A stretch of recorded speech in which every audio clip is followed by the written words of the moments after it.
भारतीय शेर 9th channel पर आप सभी बच्चों का स्वागत है। एमपी बोर्ड माध्यमिक शिक्षा मंडल भोपाल के 9वीं क्लास के सभी बच्चों को सूचित किया जाता है कि आपकी शाम 4 बजे से 5 बजे के बीच विज्ञान की डेली लाइव क्लास, 5 से 6 के बीच सामाजिक विज्ञान की डेली लाइव क्लास, 6 से 7 के बीच अंग्रेजी की डेली लाइव क्लास, 7 से 8 के बीच गणित की लाइव क्लास और 8 से 9 के बीच संस्कृत और हिंदी की डेली लाइव क्लास प्रारंभ हो चुकी है। देखिए बच्चों, आज से हमारी कक्षा 9वीं की विज्ञान की डेली लाइव क्लास शुरू हो रही है। कक्षा 9वीं विज्ञान एमपी बोर्ड मध्य प्रदेश माध्यमिक शिक्षा मंडल भोपाल को देखते हुए ये क्लास चलाई जा रही है। एमपी बोर्ड में एनसीईआरटी की बुक चलती है। ये वही बुक है जो कि सीबीएसई स्कूल में भी चलाई जाती है, तो सीबीएसई स्कूल के बच्चे भी चाहे तो इसको देख सकते हैं। देखिए, सबसे पहले यहाँ पर आपका अध्याय 1 है, हमारे आसपास पदार्थ। इस अध्याय से आपको सिर्फ और सिर्फ परीक्षा में 3 विकल्प आएंगे, 3 ऑब्जेक्टिव आएंगे, उसके अलावा कुछ नहीं आएगा। 3 विकल्प आएंगे, वो हम लास्ट में तैयार कर लेंगे। ऑब्जेक्टिव बस आएंगे, आंसर क्वेश्चन नहीं आएंगे इससे, है ना। अध्याय 2 आपका क्या है, क्या हमारे आसपास के पदार्थ शुद्ध है। इससे आपको सिर्फ 2 विकल्प आएंगे, प्रश्न उत्तर इससे आपको एक भी नहीं आएंगे, तो इस अध्याय को भी हम लास्ट में देखेंगे। अब आता है हमारा अध्याय 3 परमाणु एवं अणु।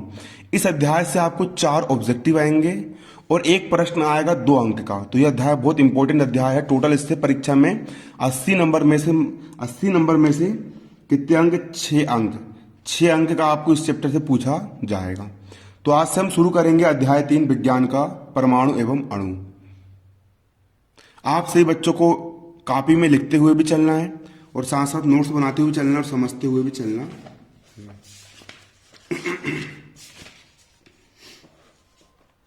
तो देखिए, हम शुरू करते हैं अध्याय 3 परमाणु एवं अणु।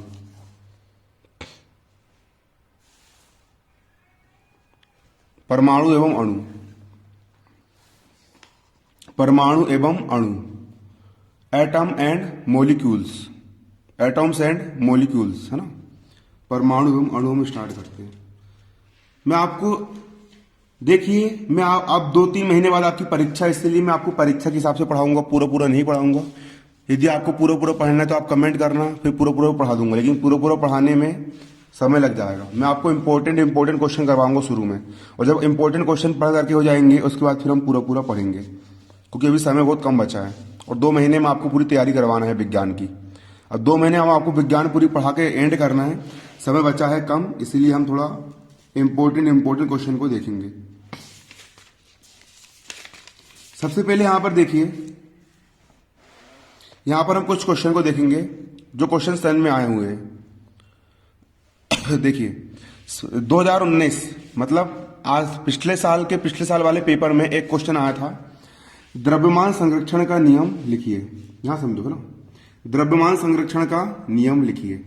द्रव्यमान संरक्षण का नियम क्या होता है? तो देखिए, किसी रासायनिक अभिक्रिया में द्रव्यमान का न तो सृजन किया जा सकता है और ना ही विनाश।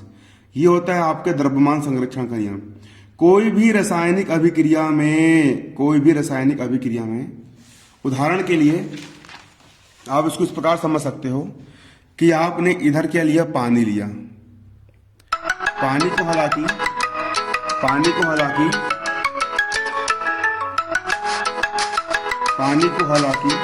देखो, हमने क्या लिया, पानी लिया। पानी को अपन लीटर में नापते हैं, लेकिन पानी को मैं किलो में नाप रहा हूं। मैंने मान के चलो कि 5 किलो पानी लिया। कितने किलो पानी लिया? 5 किलो पानी लिया पानी। 15 किलो वजन नापा मैंने, लीटर में नापते पता है मेरे को, लेकिन किलो में नाप रहा हूं। पानी कितना लिया मैंने? 15 किलो। और मैंने शक्कर लिया। क्या लिया? शक्कर मैंने कितनी लिया? 1 किलो शक्कर लिया। शक्कर कितनी लिया? 1 किलो शक्कर लिया। तो पानी, 15 किलो पानी और 1 किलो शक्कर, दोनों को मैंने आपस में मिला दिया। तो क्या बन गया? आपका शरबत बन गया। क्या बन गया? शरबत बन गया शरबत। तो अभिक्रिया होने से पहले पानी का वजन कितना था? 15 किलो था, और शक्कर का वजन कितना था? 1 किलो था। तो 15 किलो और 1 किलो, कितना किलो था टोटल? ये 16 किलो था। तो आपकी जो शरबत बनेगी वो भी कितने किलो की बनेगी? 16 किलो की बनेगी 16। क्या रासायनिक अभिक्रिया जो आपकी हुई, देखो अभिक्रिया में जो भाग लेते हैं उसको उत्पाद कहते हैं। सॉरी अभिक्रिया में जो भाग लेते हैं उसको अभिकारक कहते हैं। तो पानी भी क्या है, अभिकारक है, क्रिया कर रहा है शक्कर के साथ। शक्कर भी क्या है, अभिकारक है, क्रिया कर रही है किसके साथ, पानी के साथ। तो पानी और शक्कर दोनों क्या है, अभिकारक है। क्या है, अभिकारक है, ठीक। और दोनों को मिलाने से जो बना शरबत वो क्या होता है, आपका उत्पाद होता है। उत्पाद मतलब प्रोडक्ट होता है। तो अभिक्रिया होने से पहले भी वजन कितना था, 16 किलो था, और अभिक्रिया होने के बाद भी वजन कितना आया, 16 किलो आया। कोई भी पदार्थ नष्ट हुआ क्या, नहीं। अगर पदार्थ नष्ट होता तो इसका वजन 16 से घट के 15 हो जाता। क्या कोई भी पदार्थ एक्स्ट्रा बना क्या, नहीं बना ना। कोई पदार्थ का निर्माण हुआ क्या, अगर अलग से किसी पदार्थ का निर्माण होता तो वजन 16 से बढ़ के कितना हो जाता, 17 हो जाता। मतलब किसी भी रासायनिक अभिक्रिया में द्रव्यमान, किसी भी रासायनिक अभिक्रिया में किसका, द्रव्यमान का। द्रव्यमान का मतलब होता है भार, भार यानी वजन, ठीक। द्रव्यमान का मतलब क्या होता है, वजन। किसी भी रासायनिक अभिक्रिया में द्रव्यमान मतलब वजन का ना तो सृजन होता है, ना तो वो बन करके आता है, और ना ही विनाश होता है। मतलब पदार्थ कम नहीं होता, जितने का उतना ही रहता है, खाली उसका रूप चेंज हो जाता है। अभी शक्कर अलग अलग थी, अब पानी के अंदर वो घुल गई, ठीक। ये लिखा है यहां पर, किसी रासायनिक अभिक्रिया में, किसमें, किसी रासायनिक अभिक्रिया में, आप लोग देख सकते हो यहां पे, देखो, किसी रासायनिक अभिक्रिया में, किसी रासायनिक अभिक्रिया में द्रव्यमान का ना तो सृजन किया जा सकता है और ना ही विनाश। कोई भी रासायनिक अभिक्रिया ले लो आप, तो किसी भी रासायनिक अभिक्रिया में जो द्रव्यमान होता है उसका ना तो अपन सृजन कर सकते हैं, ना तो अपन द्रव्यमान को बना सकते हैं, और ना ही विनाश कर सकते। विनाश कर सकते मतलब ना ही अपन उसको मिटा सकते हैं। ये होता है द्रव्यमान संरक्षण का नियम। फिर से, किसी रासायनिक अभिक्रिया में द्रव्यमान का ना तो सृजन किया जा सकता है, किसी भी रासायनिक अभिक्रिया में द्रव्यमान का ना तो सृजन कर सकते हैं। 16 किलो उस तरफ था, उस तरफ भी कितना रहेगा, 16 किलो, और ना ही विनाश कर सकते, है ना। विनाश भी नहीं होता, पदार्थ जितने का उतना ही बना रहता है। इसको बोलते द्रव्यमान संरक्षण का नियम। द्रव्यमान मतलब भार, द्रव्यमान मतलब भार, भार के संरक्षण का नियम। अगला नियम होता है आपका मोस्ट इंपोर्टेंट है, ये भी है ना, ये भी कैसा मोस्ट इंपोर्टेंट है। इसको आईएमपी लगा दे रहा हूं, ठीक। क्या लगा दे रहा हूं, उसको आईएमपी लगा दे रहा हूं। अगला नियम क्या है आपका यहां पर, स्थिर अनुपात के नियम से क्या समझते हो। कौन सा नियम, स्थिर अनुपात के नियम से क्या समझते हो। स्थिर अनुपात के नियम से क्या समझते हो। पहले नियम आप पढ़ोगे तो आपको बहुत टफ लगेगा, लेकिन मैं समझाऊंगा ना तो आपको वो चुटकी में याद हो जाएगा। इसलिए समझने में ज्यादा मेहनत करो। आप उसको याद करो, रट्टा मारोगे ना 4-5 घंटे लग जाएंगे, रटाएगा नहीं। और एक बार समझ लोगे तो मात्र 1 मिनट में, अभी मैं तुमको याद करवा रहा हूं, अब भी याद करवा रहा हूं। नियम क्या बोल रहा है स्थिर अनुपात का, किसी भी यौगिक में तत्व सदैव एक निश्चित द्रव्यमानों के अनुपात में विद्यमान होते हैं, चाहे वह यौगिक किसी भी स्रोत से लिया गया हो अथवा किसी भी प्रकार से निर्मित किया गया हो। देखिए नियम क्या कह रहा है यहां पर, हम नियम के बेसिक्स में जाएंगे और घुस के पढ़ेंगे थोड़ा। नियम ये बोल रहा है किसी भी रासायनिक यौगिक में, किसी भी रासायनिक यौगिक जो होते हैं वो तत्वों से मिलकर के बनते हैं। एक तत्व हो गया हाइड्रोजन, एक तत्व क्या हो गया, हाइड्रोजन। एक तत्व क्या हो गया आपका, हाइड्रोजन हो गया, और दूसरा तत्व हो गया आपका ऑक्सीजन। दूसरा तत्व क्या हो गया, ऑक्सीजन। और हाइड्रोजन और ऑक्सीजन के मिलने से 2 हाइड्रोजन मिले H2 और एक ऑक्सीजन मिले O, H2O जल बना। क्या बना, जल। और जल एक क्या है, एक प्रकार का यौगिक है। 2 तत्वों के आपस में मिलने से क्या बनता है, यौगिक बनता है। 2 तत्वों के आपस में मिलने से क्या बनता है, यौगिक बनता है। तो किसी भी यौगिक में मतलब जल के यौगिक में, कोई भी यौगिक ले सकते हो आप, किसी भी यौगिक में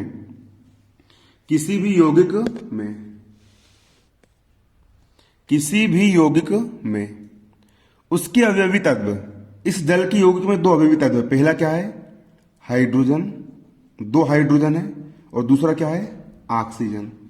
किसी भी यौगिक में उसके अवयवी तत्व सदैव एक निश्चित अनुपात में विद्यमान रहते हैं। अभी यहां पर देखेंगे आप, हाइड्रोजन का, जैसे मेरा वजन कुछ होगा, तुम्हारा वजन 30-40 किलो होगा, वैसे हाइड्रोजन का वजन कितना होता है, 1 होता है। कितना होता है, 1। याद कर लो, हाइड्रोजन का वजन कितना होता है? 1 होता है, और हाइड्रोजन की संख्या कितनी है? 2 है। कितनी संख्या है? 2 है। और ऑक्सीजन का वजन कितना होता है? 16। कितना होता है? 16 होता है। और संख्या का मतलब कि 16 का 16। क्लियर? अब 2 गुणित 1, 2 1 कम 2, अनुपात का अनुपात, अनुपात का क्या लग जाएगा यहां पर? अनुपात, 16 का 16, काट दो, 2 1 कम 2, 2 8 16, कितना आया? 1:8 आया। कितना आया? 1:8 आया। आ गया? तो किसी भी रासायनिक यौगिक में उसके अवयवी तत्व, इसका एक अवयवी तत्व हाइड्रोजन और दूसरा ऑक्सीजन, उसके अवयवी तत्व सदैव एक निश्चित अनुपात, इस हाइड्रोजन, तो जल का जो यौगिक है ना, जल के यौगिक में उसके अवयवी तत्व हाइड्रोजन और ऑक्सीजन का अनुपात हमेशा 1:8 अनुपात में होगा।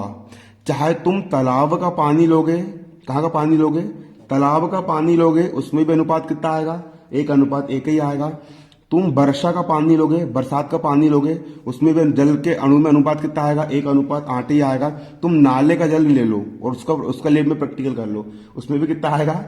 1:8 ही निकल के आएगा। मतलब किसी भी रासायनिक यौगिक में उसके अवयवी तत्व सदैव एक निश्चित अनुपात, फिक्स्ड अनुपात, सदैव एक निश्चित अनुपात में विद्यमान रहते हैं। सदैव एक निश्चित किसमें? निश्चित अनुपात में विद्यमान रहते हैं, है ना? चाहे वो यौगिक कहीं से भी प्राप्त किया गया हो, किसी भी स्रोत से प्राप्त किया गया हो। फिर से अब भी परिभाषा बोल रहा हूं, मैं बोल रहा हूं, अब भी पूछ रहा हूं, बनना चाहिए। किसी भी रासायनिक यौगिक में उसके अवयवी तत्व सदैव एक निश्चित अनुपात में विद्यमान रहते हैं, चाहे वह यौगिक कहीं से भी और किसी भी विधि से प्राप्त किया गया हो। क्लियर? किसी रासायनिक यौगिक में उसके अवयवी तत्व सदैव एक निश्चित अनुपात में विद्यमान रहते हैं, इसीलिए इसको अपन क्या बोलते हैं? निश्चित अनुपात का नियम। इसीलिए इसको कहा जाता है निश्चित अनुपात का नियम, निश्चित अनुपात का नियम या स्थिर अनुपात का नियम। इसका दूसरा नाम क्या है? स्थिर अनुपात का नियम। ये समझाने के लिए बताया मैंने, है ना? ठीक, देखो अब यहां पर आपको वही लिखा है, ठीक? आपको इतना याद करना बिल्कुल। स्थिर अनुपात के नियम से क्या समझते हो? स्थिर अनुपात का नियम, किसी भी यौगिक में तत्व सदैव एक निश्चित द्रव्यमान, द्रव्यमान निकाले थे, हाइड्रोजन का 2, ऑक्सीजन का 16। किसी भी यौगिक में तत्व सदैव एक निश्चित द्रव्यमान के अनुपात में विद्यमान होते हैं, चाहे वह यौगिक किसी भी स्रोत से लिया गया हो। यौगिक मतलब चाहे वह पानी कहीं से भी लिया गया हो, तालाब का लो, नाले का लो, कहीं का भी लो, है ना? अथवा किसी भी प्रकार से निर्मित किया गया हो। तुम प्रैक्टिकल में हाइड्रोजन और तुम लेब में जाकर के हाइड्रोजन और ऑक्सीजन को जाके मिला दो, है ना? किसी भी विधि से निर्मित किया गया हो, ये होता है आपका स्थिर अनुपात का नियम। समझ में आया? किसी भी यौगिक में तत्व सदैव एक निश्चित द्रव्यमान के अनुपात में विद्यमान होते हैं, चाहे वह यौगिक किसी भी स्रोत से लिया गया हो अथवा किसी भी प्रकार से निर्मित किया गया हो। अब अगला तुम्हारा परमाणु से क्या समझते हो? इंपॉर्टेंट क्वेश्चन है, परमाणु क्या होता है ना? परमाणु से क्या समझते हो? परमाणु क्या होता है? परमाणु किसे कहते हैं? फिर परमाणु क्या होता है? मैं परमाणु की बात कर रहा हूं। किसकी बात कर रहा हूं? परमाणु की। ये जो पूरी दुनिया होती है और ये जो हमारा पूरा ब्रह्मांड होता है, हमारी पूरी दुनिया, हमारा पूरा ब्रह्मांड, ये पूरी पृथ्वी, मैं, चमड़ी, पेन, किताब, खड्डा पड्डा चड्डा, सब कुछ, ये जो पूरी दुनिया होती है ना, ये जैसे कि ये पेन है, ये क्या है? पेन है। इसके साथ साथ तुम ये मान सकते हो कि उदाहरण के लिए मान लो कि ये क्या है? ये एक लोहे की रोड है। क्या है? लोहे की। मान लो, को पता प्लास्टिक का पेन है, लेकिन मान लो कि ये लोहे की क्या है? रोड है। ये क्या है? लोहे की रोड है रोड। अब इसको मैं छोटा करना शुरू कर रहा हूं। इसको मैंने तोड़ दिया, इतना सा लोहा बचा। इसको और तोड़ दिया, इतना सा लोहा, और तोड़ दिया, इतना सा लोहा, और तोड़ दिया। एक कंडीशन आएगी कि वो उससे छोटा नहीं हो पाएगा। तो किसी भी तत्व का छोटे से छोटा कण, किसी भी तत्व का सूक्ष्मतम कण, किसी भी तत्व का छोटे से छोटा कण अरे भैया किसी भी तत्व का सूक्ष्मतम कण जिससे मिलकर के पूरी दुनिया का निर्माण हुआ है, किसी भी तत्व का सूक्ष्मतम कण परमाणु कहलाता है। ठीक, क्या कहलाता है? परमाणु से आप क्या समझते हो? किसी भी तत्व का वह सूक्ष्मतम कण, किसी भी तत्व का, किसी भी तत्व का। मैंने एक तत्व लिया, कौन सा तत्व लिया मैंने यहां पर? ये देखो कैल्शियम, मतलब चौक, कैल्शियम है, पेपर तक कैल्शियम है, ये है पेपर कैल्शियम। कैल्शियम मतलब क्या होता है? सी है, कैल्शियम होता है। इसका बिल्कुल छोटा से छोटा कण जिससे मिलकर के पूरा कैल्शियम का ये तत्व बना है। जो छोटा से छोटा कण होगा, जो छोटा से छोटा कण होगा, जो छोटा छोटा क्या होगा? कण होगा, उसको हम क्या बोलेंगे? परमाणु बोलेंगे। क्या बोलेंगे? मान के चलो कि एक फुग्गा है, एक क्या है तुम्हारा? फुग्गा। देखो ये फुग्गा है, ये गुब्बारा तुम्हारा, इसके अंदर कौन सी गैस भरी है? इसके अंदर तुमने ऑक्सीजन गैस भर दी। कौन सी गैस भर दी है? हवा भर दी है, मतलब कौन सी गैस भर दी है? Oxygen gas. कौन सी गैस भर दी है? ऑक्सीजन गैस भर दी है। इसके अंदर कौन सा तत्व है? ऑक्सीजन तत्व है। तो किसी भी तत्व का वह छोटा से छोटा, खाली एक ठो ऑक्सीजन का कण, खाली जो जिससे मिलकर के पूरा फुग्गे में गैस भरी है ना, उसका सिर्फ एक, किसी भी तत्व का सूक्ष्मतम, खाली एक ठो ऑक्सीजन गैस है ना, किसी भी तत्व का सूक्ष्मतम कण क्या कहलाता है? परमाणु कहलाता है। देखो, किसी तत्व का वह सूक्ष्मतम कण जिसमें तत्व के सभी गुण विद्यमान होते हैं, है ना। ऑक्सीजन के अंदर जितने भी गुण होते हैं वो सारे के सारे गुण किसमें होंगे? इस ऑक्सीजन के एक छोटे से कण में भी होंगे। ये लिखा है, किसी तत्व का वह सूक्ष्मतम कण जिसमें तत्व के सभी गुण विद्यमान होते हैं तथा जो तत्व की रचनात्मक इकाई है। रचनात्मक इकाई मतलब जिससे मिलकर के तत्व बना है। रचनात्मक इकाई मतलब जिससे मिलकर तत्व बना है, तथा जो तत्व की क्या है? रचनात्मक इकाई, जिससे मिलकर क्या बना है? ऑक्सीजन का तत्व बना है ना। जो तत्व की रचनात्मक इकाई है, रचनात्मक इकाई है, परमाणु कहलाता है। क्या कहलाता है? परमाणु कहलाता है। क्या बोलेंगे उसको हम? परमाणु बोलेंगे। किसी भी तत्व का वह, किसी भी तत्व का वह छोटे से छोटा कण, किसी भी तत्व का वह छोटे से छोटा कण जिसमें उस तत्व के, है ना, किसी भी तत्व का, किसी भी तत्व का वह छोटा से छोटा कण, किसी भी तत्व का, ऑक्सीजन वाले गुब्बारे का तत्व है, किसी भी तत्व का वह छोटे से छोटा कण जिसमें उस तत्व के सभी गुण विद्यमान होते हैं और जो तत्व की रचक इकाई होता है, मतलब जिससे मिलकर के पूरे तत्व का निर्माण होता है, परमाणु कहलाता है। अगला क्या है तुम्हारा? यहां पर अगला क्वेश्चन है, परमाणु भार इंपोर्टेंट 2019 में आया है। परमाणु द्रव्यमान, परमाणु भार से क्या समझते हो? परमाणु द्रव्यमान, हमेशा याद रखना, द्रव्यमान का मतलब क्या होता है? वजन होता है। द्रव्यमान का मतलब वजन या भार होता है। द्रव्यमान का मतलब क्या होता है? वजन या भार। तो परमाणु द्रव्यमान या परमाणु भार से क्या समझते हो? परमाणु द्रव्यमान, परमाणु भार, किसी तत्व का एक परमाणु कार्बन 12 के एक परमाणु के 1/12 भाग से जितने गुना भारी होता है वह संख्या उस तत्व का परमाणु द्रव्यमान या परमाणु भार कहलाती है। ठीक। जो कार्बन होता है ना, कार्बन का मतलब होता है कोयला, क्यूला। कार्बन का मतलब क्या होता है? कोयला। कार्बन का मतलब क्या होता है? कोयला। कार्बन का मतलब क्या होता है? कोयला। इसको सी से प्रकट करते, कहां से प्रकट करते? सी से प्रकट करते। सी मतलब कोयला या कार्बन। सी मतलब क्या होता है? कोयला या कार्बन। कार्बन का जो वजन माना गया है, कार्बन का जो भार माना गया है, कार्बन का जो द्रव्यमान माना गया है वो 12 माना गया है। कितना माना गया है? 12 माना गया है। इसका मतलब ये है कि आपके पास एक 12 किलो का बाट है। कितने किलो का बाट है? 12 किलो का बाट है। सिर्फ एक ही बाट है, और वो बाट जो अपन सब्जी भाजी नापते हैं ना तराजू में, वजन नहीं रखते क्या? लोहे वाला 12 किलो का बाट। तो आपके पास कितने किलो का बाट है? 12 किलो का बाट है, और उससे आपको सबका वजन नापना है। ठीक। तो जो 12 किलो का हमारा जो कार्बन का भार है, देखो ये कार्बन का भार हो गया। कितने किलो का हो गया? 12 किलो का।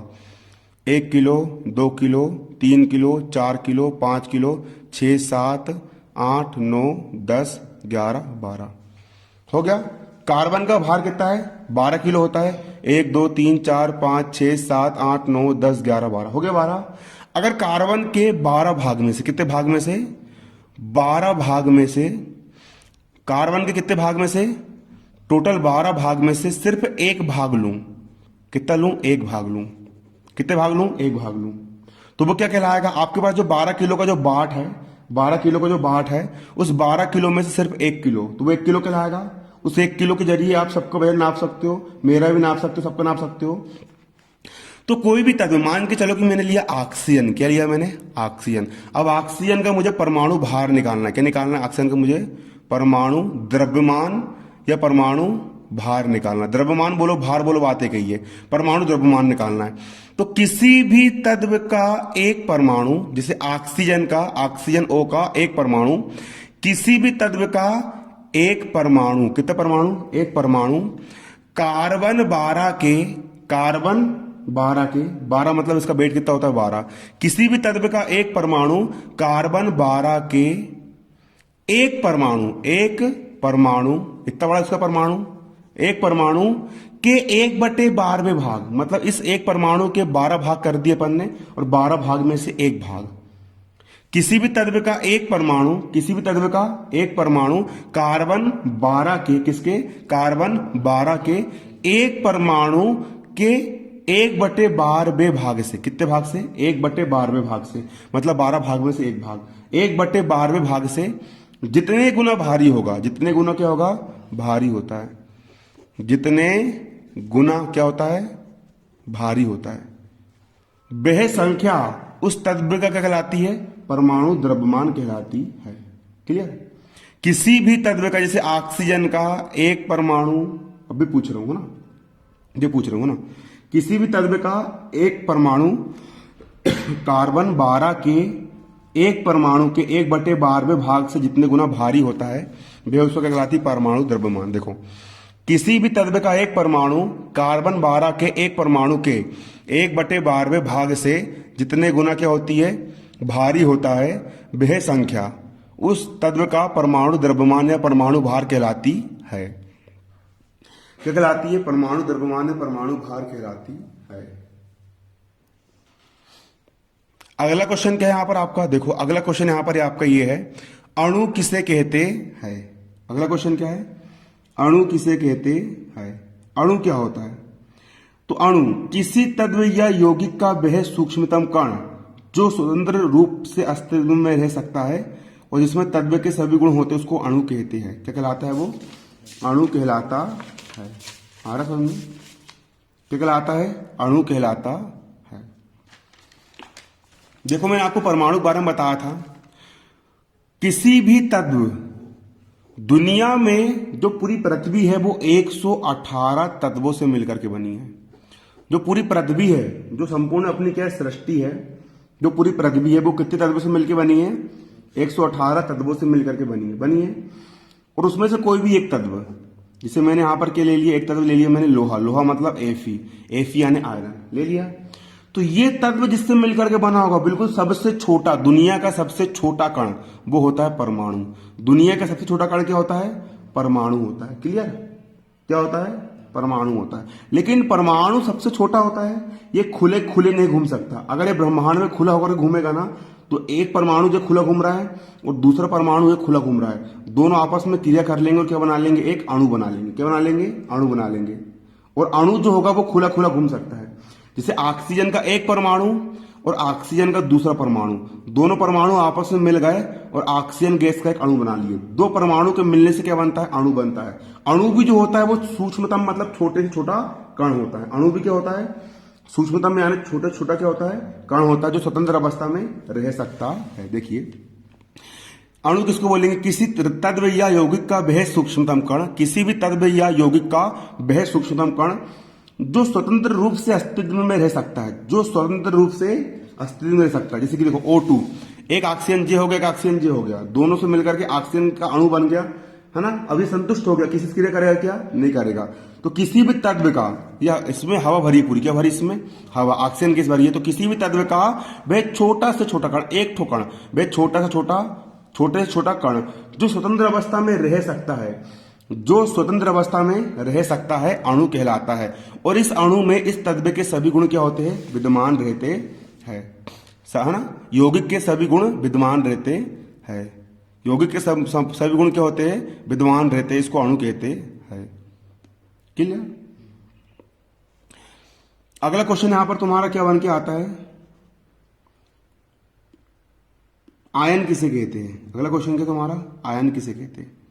किसी भी आवेशित कण को आयन कहते हैं। देखो अभी आज के तुम्हारे 5 क्वेश्चन थे, ये 5 क्वेश्चन तुम्हारे कंप्लीट हो गए। आज तुमको इतने 5 के 5 क्वेश्चन का तुमको स्क्रीनशॉट लेना है और उसको कॉपी में लिखना है।